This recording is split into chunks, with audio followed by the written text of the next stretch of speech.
साहिबो अस्सलाम वालेकुम, welcome to our new vlog. I hope सब खैरियत से होंगे।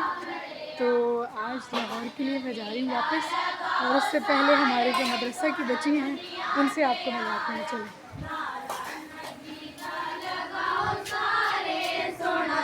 अस्सलामु अलैकुम।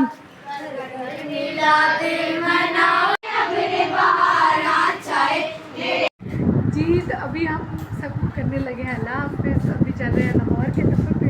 उज़ैर मुझे देखो, उज़ैर शूश निकालो, शूश निकालो, मुझे देख कर बाय बाय कर, उधर उधर देख कर, उधर बाय बाय।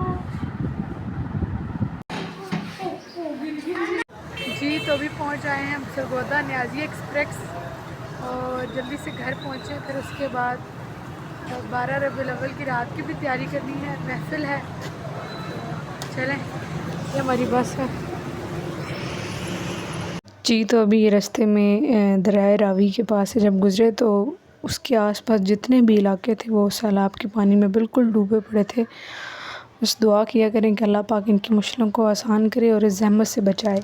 जी, तो अभी पहुँचे हैं लाहौर, और ये बहुत अच्छी सी कोट मैंने आप सबके लिए कोट की, इसको पढ़ें और इस पर अमल करें। जी, तो अभी पहुँचे हैं हम घर, और फ्रेश होकर नमाज़ वगैरह अदा करके मैंने कहा नेक्स्ट व्लॉग जो मेरा रहता है उसको कंप्लीट करें, क्योंकि हमारे लिए कल का दिन बहुत ही ख़ास होने वाला है। वैसे तो ये पूरा महीना ही रहमतों बरकतों और रहमतों का महीना था, और कल का दिन ख़ुसूसन हुज़ूर सल्लल्लाहु अलैहि वसल्लम की विलादत बासादत से मुंसलिक है।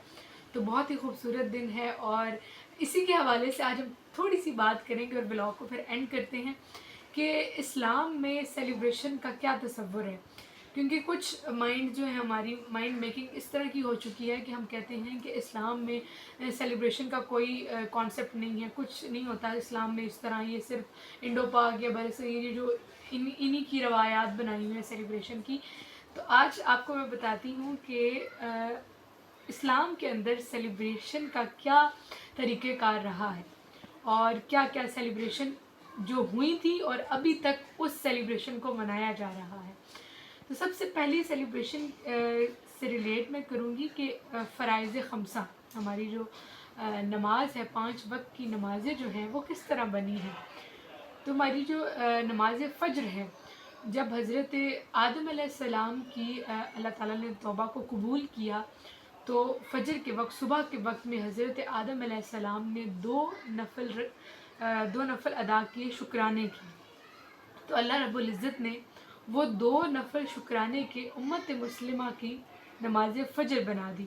और ये जो अभी मैं आपको बता रही हूँ, ये इमाम तहावी ने शरहुल मानी अल आसार में बयान किया है, और किताबुल सलात में भी बयान किया, और बहुत सारी और भी जो कुतुब हैं तफसीर की, सीरत की, उनमें इस वाक़े को बयान किया गया है कि किस तरह अंबियाए कराम की जो नमाज़ें थी उनको किस तरह हम उम्मत मुस्लिमा की नमाज़ों को बनाया गया।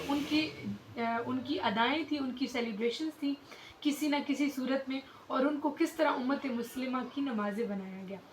तो नमाज फ़ज्र का हज़रत आदम अलैहिस्सलाम की जब तौबा कबूल की तो उन्होंने शुक्राने में 2 नफल अदा किए, तो वो उम्मत मुस्लिमा की नमाज फ़ज्र बनी। इसी तरह नमाज ज़ोहर हज़रत इब्राहीम अलैहिस्सलाम के घर में जब हज़रत इसहाक़ अलैहिस्सलाम की विलादत हुई, तो हज़रत इब्राहीम अलैहिस्सलाम ने उस विलादत की खुशी में 4 रकत नफल के अदा किए। तो अल्लाह रब्बुल इज़्ज़त ने उम्मत मुस्लिमा की वो नमाज ज़ोहर बना दी। फिर इसी तरह हज़रत उज़ैर अलैहिस्सलाम, आप 100 साल की वफ़ात के बाद दोबारा ज़िंदा हुए, और जब दोबारा ज़िंदा हुए तो ख़ुद को देखा कि मैं ज़िंदा हूँ, तो उस शुक्राने के अंदर आपने 4 रकत नफल अदा किए, तो उम्मत मुस्लिमा की नमाज असर बनी।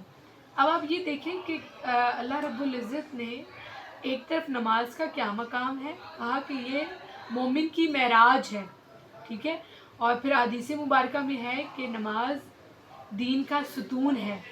फिर कहा कि मोमिन और काफिर और मुसलमान में फ़र्क करने वाली चीज़ भी क्या है, नमाज है। अब उस नमाज को बनाया किस तरह है, किस तरह उसकी रकतों को बनाया गया, किसकी याद में बनाया गया, तो ये सारी की सारी ही सेलिब्रेशन है।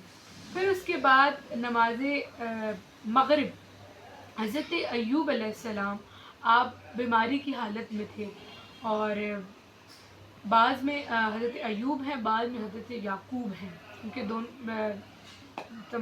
دونوں ہی بیماری کی حالت میں تھے. تو انہوں نے اس بیماری کی حالت میں اللہ رب العزت کا شکر ادا کرنا چاہا اور 4 رکعت نفل کی نیت کی. تو جب 3 رکعت پڑھ لی تو آپ کی صحت نے ساتھ نہیں دیا، کیونکہ علالت بہت زیادہ تھی. تو 3 رکعت پر ہی آپ نے سلام پھیر لیا اور نماز کو ختم کیا. تو اس 3 رکعت نوافل کو امت مسلمہ کی نماز مغرب بنا دی گئی.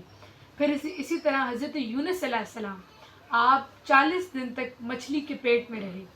تو جب مچھلی کے پیٹ سے باہر آئے تو اللہ رب العزت کا شکر ادا کرنے کے لیے آپ نے 4 رکعت نفل ادا کیے. تو وہ 4 رکعت نفل امت مسلمہ کی نماز عشاء بن گئی.